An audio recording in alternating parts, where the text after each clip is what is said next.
For the industry analysis, we have chosen to use the entire toy industry as a unit of analysis. So the toy industry is dominated by a few large companies.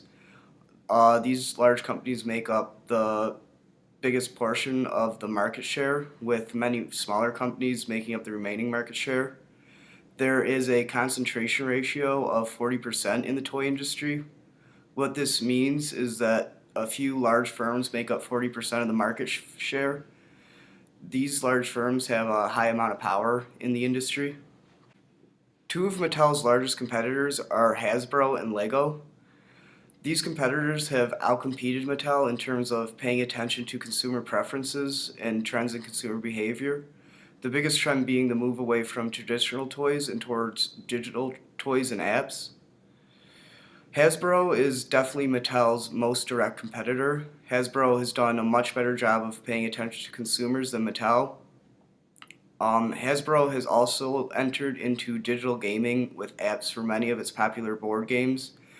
Mattel and Hasbro were also both competing for the Disney Princess licensing, and Hasbro ended up getting that licensing. Lego really has only one product, but off of that one product, it has built a very powerful brand. Lego has licensing agreements with popular movies, allowing it to make products based off those movies. Lego also has its own Lego movies, which have been extremely successful. Lego has also moved into the digital game marketplace with several online games and apps. So here we have our threat of new entrants. Traditionally, the threat of new entrants in the toy industry has been low. The reasons for this are because there are high costs associated with mass producing toys. Also, large toy companies have licensing agreements to make certain types of products. More recently, though, digital gaming has moving into the toy industry, and with this, there is a high threat of new entrants. The reason for this is it's very low cost and it takes few resources to make these digital games and apps. An example of this is Flappy Bird. This game was created by one person in a garage.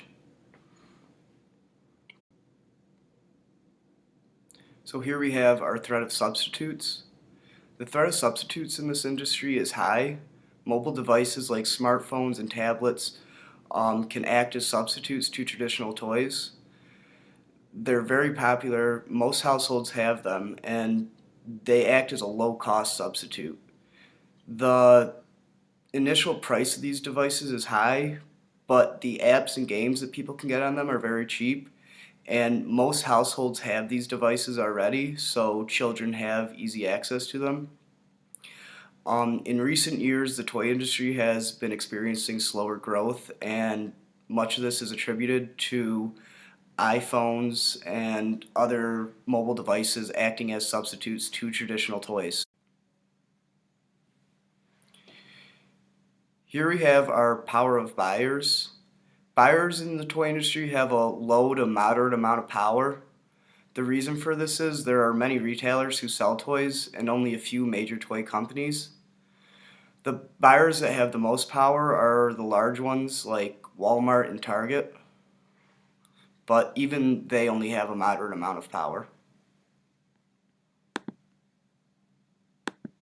Here we have our power of suppliers.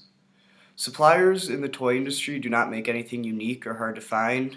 Much of the materials that toy companies use are plastic, paper, and fabric. There are many suppliers of these materials. Many toy companies are also vertically integrated into manufacturing, which means they can produce their own products and don't need to find a third-party manufacturer. For toy companies that do use third-party manufacturers, they have many manufacturers to choose from and they're competitively priced. So all of these factors mean that suppliers have little power in the toy industry. Here we have our industry analysis conclusion. So the toy industry is dominated by a few major companies. Traditionally, companies in this industry face little threat from new entrants, but with consumer desires changing from traditional toys to digital toys, the threat of new entrants is increasing. Growth in this industry has been slow in recent years because of consumer desires changing from traditional toys to digital toys.